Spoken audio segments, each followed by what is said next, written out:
Welcome.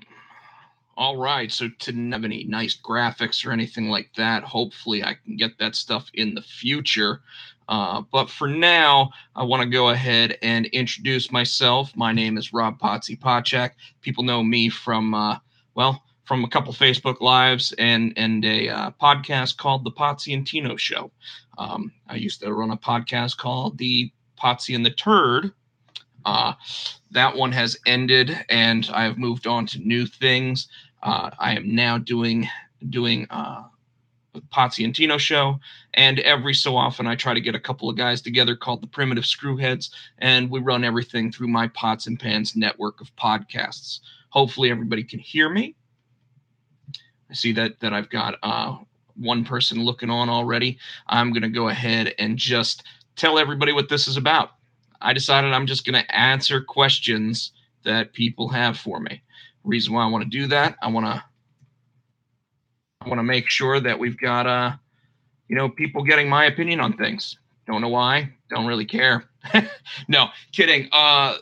For whatever reason, I seem to have a lot of pop culture knowledge. I seem to be very knowledgeable on a lot of different topics: movies, comic books, video games, pro wrestling, sports, you name it. I pretty much know a little bit of something about it. In fact, you can go to my TeePublic site, and I just uploaded 2 new shirts this past weekend. One called Happy Svetch Day for all the Carolina Hurricanes fans out there. As we all know, they picked up a kid by the name of Svechnikov as the number 2 overall draft pick. And then my other shirt design that I've uploaded to my TeePublic site this past week was actually something for the B team. If you are a pro wrestling fan, you've probably heard of Curtis Axel and Bo Dallas. Want to go ahead and point out that thoughts and prayers are with Bray Wyatt and his family right now. Apparently was in a head-on collision this past weekend. You'll probably hear me talk more about that on the Potsy and Tino show, the next episode we do there. So, format for this is pretty simple right now. Like I said, no graphics, no other stuff going on with it. I just want to go ahead and get this out there, see how it goes, see how the first episode actually runs down. And basically, I asked Facebook today a question: what do you want me to talk about? And got a couple questions that I figure I will go ahead and answer. As most people know, I am a comic book writer. I had a mini series come out last year called Immortal from Keenspot. The trade paperback edition will actually launch at San Diego Comic-Con this year when I go out there. And with my buddies Billy Parker and Rob Rediano here locally in North Carolina, I have started and will have the first issue of a new book called Junior High Horrors coming to you and local comic book shops in September. You can look it up now. You can get your local comic shop to order it for you. And I'm actually wearing my Frederick the Scaredy Cat t-shirt, which I had made special just for occasions like this. So, without further ado, the first question that I am going to answer this evening is from Barry Pender. Barry, thanks for the question. The question is, what is this? I'm sorry, this one's from Robert Blount. My apologies. The first question that I'm going to answer is, what is the strangest thing I've eaten? Whew. Well, I have a very plain palate, so I don't typically like to eat things that seem really odd, weird, or anything else. But I will say I've eaten eel, actually pretty good.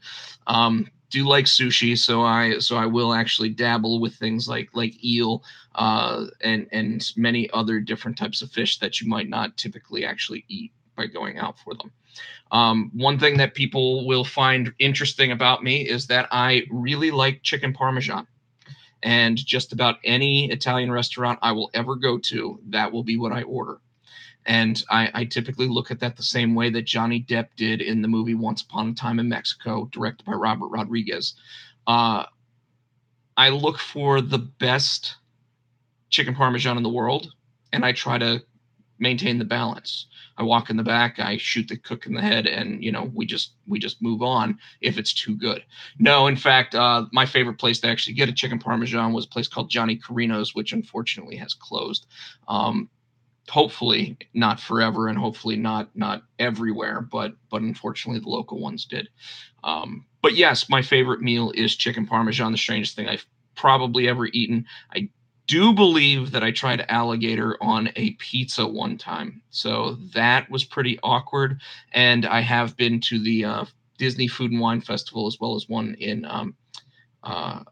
Busch Gardens in Virginia, and both of those had some pretty odd pairings. But typically I try to eat, just standardized foods and everything. But did really, really like eel. Like I said, I've eaten that with sushi. And I can't really think of anything super strange that I've tried to eat, except, like I said, maybe alligator on a pizza one time from a place called Pie Works. So there you go. There's the answer to question number one. What's the strangest thing I can remember ever eating? Hopefully that went well. All right, so I've got another question that asks the strangest, and obviously, as I mentioned, I do write comic books. I also work retail, so I will state that I don't talk about my company or anything else. And if I do have to make a comment or anything about that, I do oftentimes go ahead and give the disclaimer of my opinions are my own, not of anybody I work for or of any companies I work with in the past. So this question comes from Shannon Brienne, and she asks, what's the strangest thing about the comic book industry that people might not know? Well, I'm not sure I'm the perfect person to ask for that. There are definitely people with more ins and outs, but I would probably say that the strangest thing I know about it is that people think that it's a really hard industry to get into, and it's really not. What I think is really cool about it is that anytime you go to a convention or anything, you meet some really interesting people. You meet the people that you want to have become your fans, but you also meet the other creators, and they all are trying to make it just like you are. The term starving artist absolutely does come into play when it comes to comic book creation. You typically find yourself having to work your way up from basically nothing, and trying to make sure that people like your stuff. A couple things I will say about that. Anybody who thinks they have an idea for a comic book, sorry, I just noticed that someone pointed out that now I'm a professional YouTube broadcaster. Thanks, Keenspot. Really appreciate that. Interestingly enough, I would probably go out there and tell you right now that comic book creators don't want to hear your ideas. Not because they don't think they're interesting, or not because they wouldn't buy them or anything else, but because they don't want you to think that you stole it or they stole it from you. It's really weird. I've had plenty of people come up to me in my day job and say, "Oh man, I've got this great idea for a story," and I normally tell them, "Well, great, go find an artist, or if you are an artist, talk to a writer that you actually trust who's not going to steal your idea, and put it down on paper." For whatever reason, everybody wants to create, everybody wants to do that, and that's awesome. But you don't ever want to let your ideas out there, because there are people out there that are just fishing for the opportunity to steal something. It happens with artists, happens with writers, happens with everybody.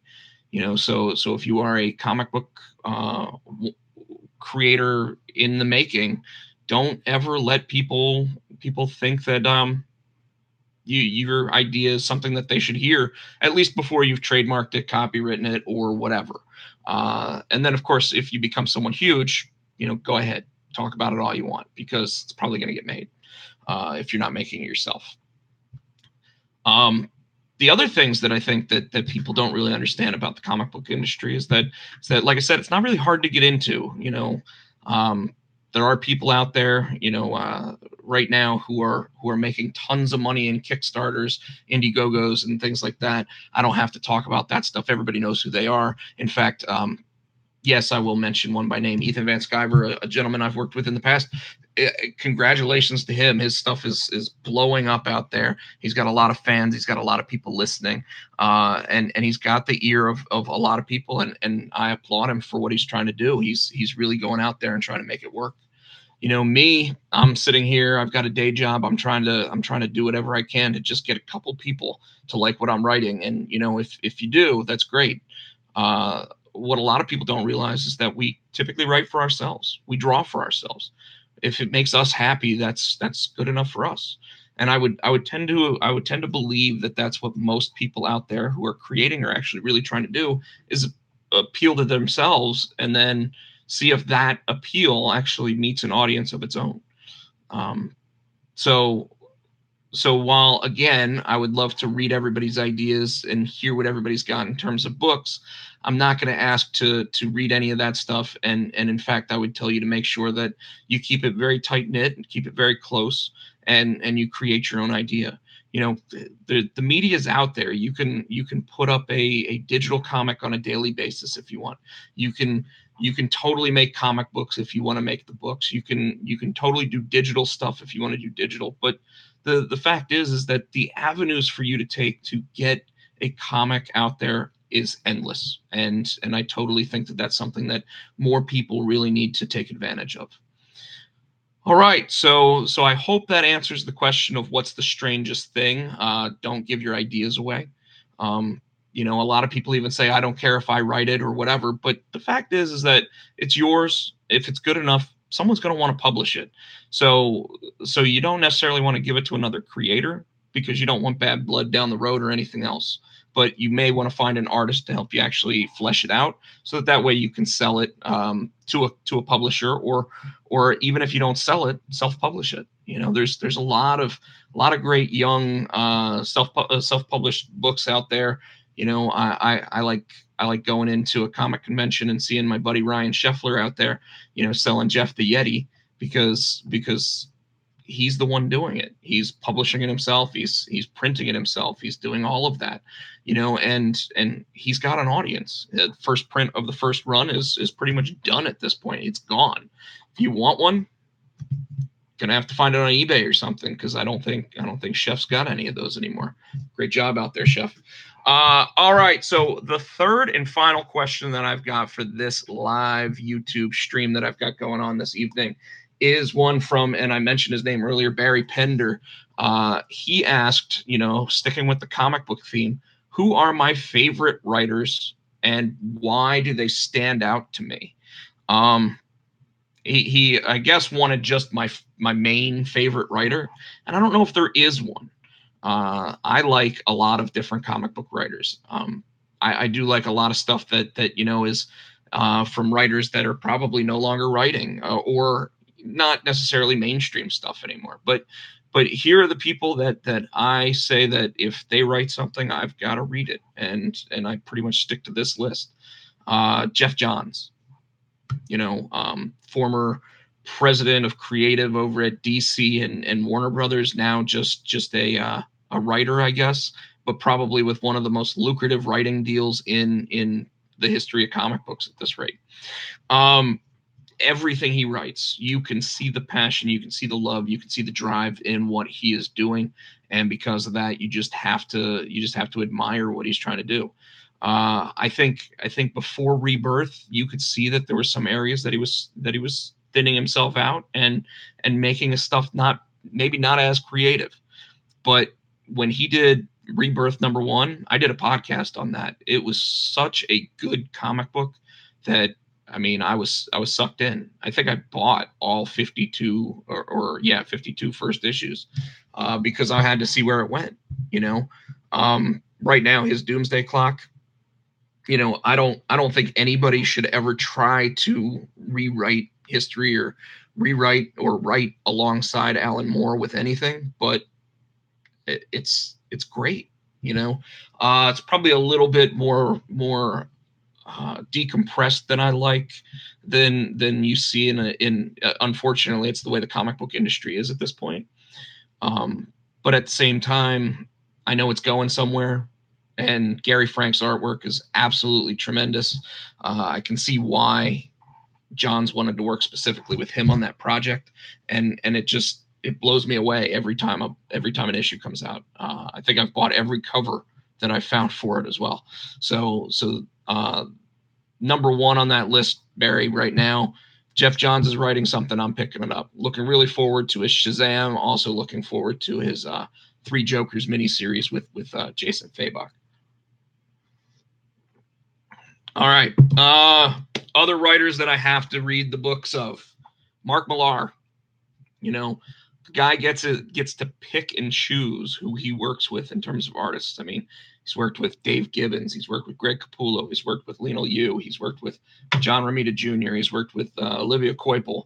You know, just no one gets to work with everyone like that. I mean, he gets to pick and choose who he wants to work with. And the reason why is because when you read his stuff, once again, you see the passion in the writing. You kind of and you can kind of tell that these artists that he works with, you can tell that they probably had a huge hand in these projects. But at this point, I think that he probably walks up to some of these artists and actually says to them, "Hey, mate, you know, I've got this project and I'm writing it with you in mind as the artist. Want to take a look at it?"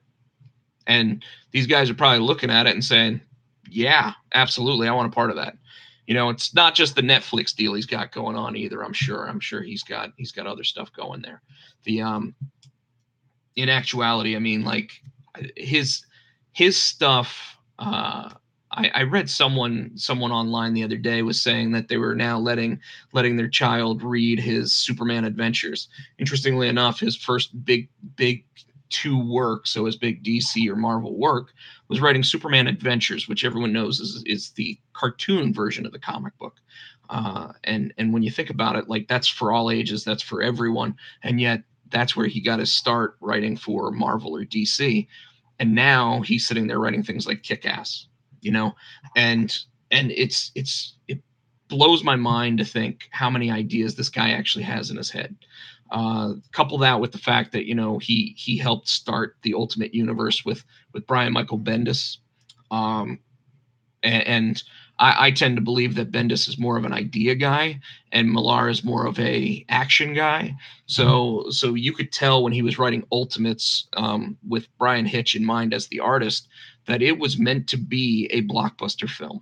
And now obviously they've made Marvel Avengers movies, which have taken liberty from some of the stuff that was written into Mark Millar's books. I'll go ahead and say for the record, since you know the question was asked of who my favorite writers are, but not what my favorite works were. My favorite thing that he wrote was easily Old Man Logan, and as such. While I won't necessarily say he's one of my favorite writers yet, he is one of the few writers that I read over at Marvel. His name's Ed Brisson, who is currently writing the Old Man Logan comic book, and I'm drawn in.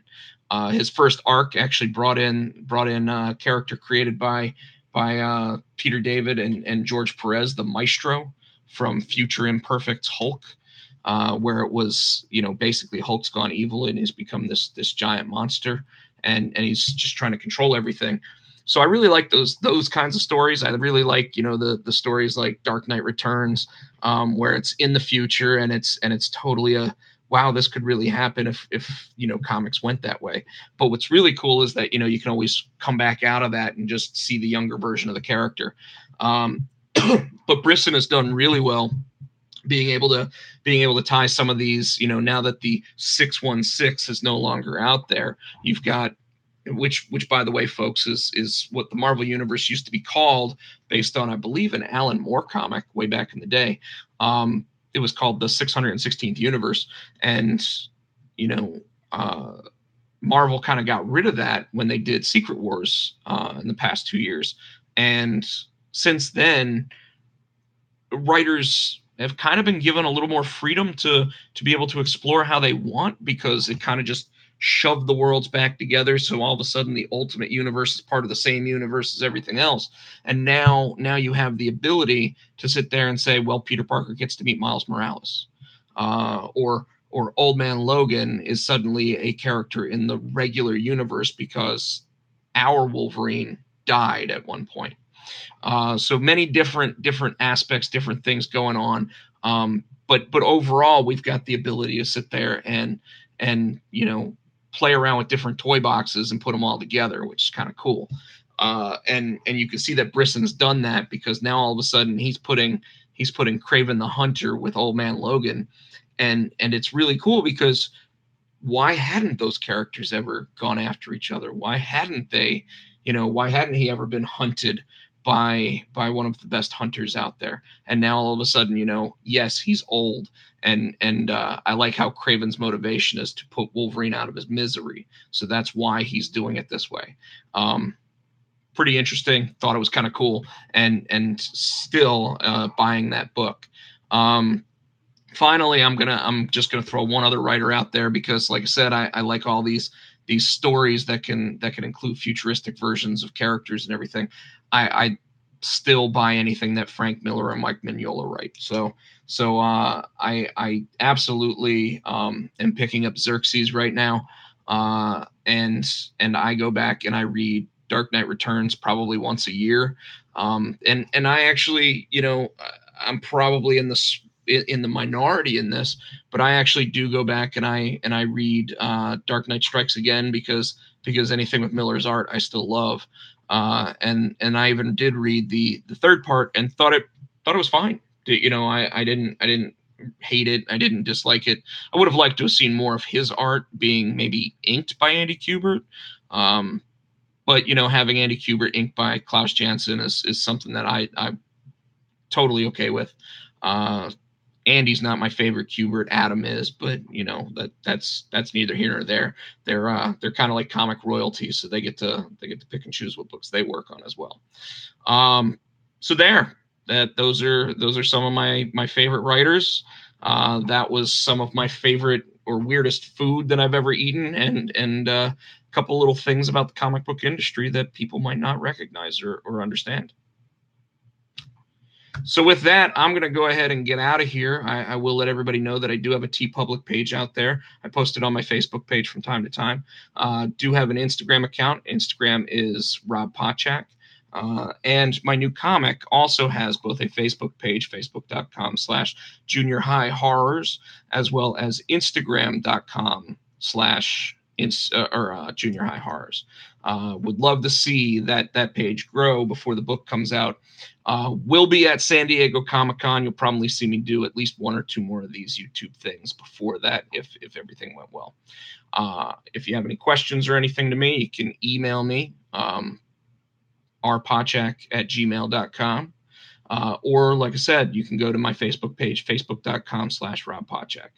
All right, I'm going to head out of here. Really appreciate the thumbs ups that I got. Hopefully, I can go ahead and start adding to these Facebook things and YouTube live streams. Once again, I will probably post on the Facebook page and Twitter. Twitter is @Pochak. You can like the page, you can subscribe, and who knows, maybe this will become a thing. All right, thanks for watching.